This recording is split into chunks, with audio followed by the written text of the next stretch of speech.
جويل إلى بابا موسى. بابا موسى يخطئ، بابا موسى خطفها من هنالك، والانطلاقه من مجيب، ياتي بالعرضيه مجيب الى محسن، هذه كره جول. الله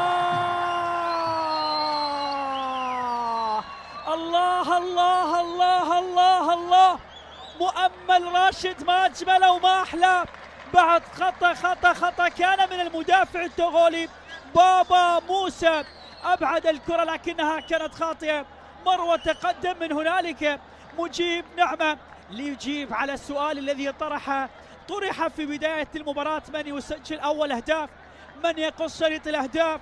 اتى من الخلف مؤمل راشد ليضع الكره في الشباك، وهذا الخطا من بابا موسى.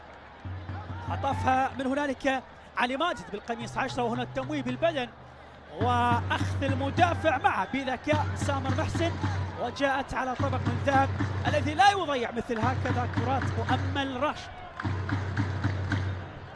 اول اهداف هذه اليساريه القويه التي عجز عن التصدي لها عبد